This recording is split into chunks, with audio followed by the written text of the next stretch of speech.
All right, everybody, this is Robert with Cruzbike, and today we're going to talk about the Chainstay Clamp bolts and how tight they need to be and how tight they don't need to be.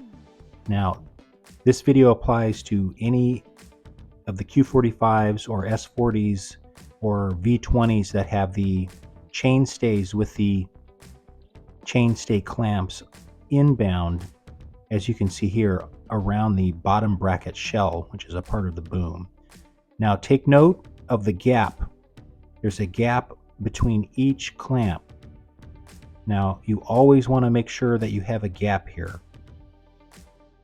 I'm going to loosen these up so we can take a look at what not to do.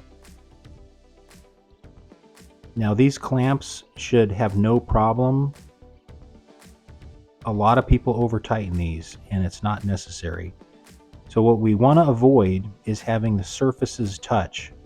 So a lot of people will tighten one all the way down, and now you can see the surfaces are touching on one end. And what's going to happen if our surfaces are touching like they are here, and I tighten this other bolt, this clamp will break. It will break right there on either the side you're tightening or the side you've already tightened. It'll fracture right at there, it'll stress crack, and that's it. So no touching surfaces. We want to have a gap and we want to tighten them evenly. This is very important. So we're going to sit there, get them even. You should have roughly a credit card or so thickness between each one. Nice visible gap.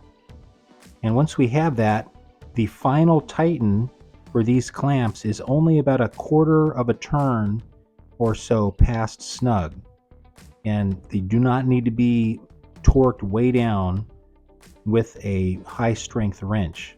So once we have our nice little bit of snug, they're both finger tight, check our gap front and back, make sure they're even side to side, and then once we have that done, we're going to only do a quarter of a turn past snug.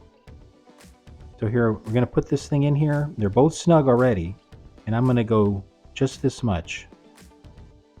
That's it.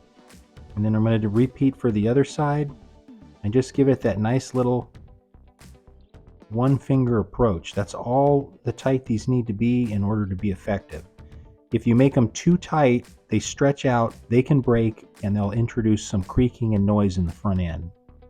That's all for this one. If you have any questions, please contact us at support@cruzbike.com.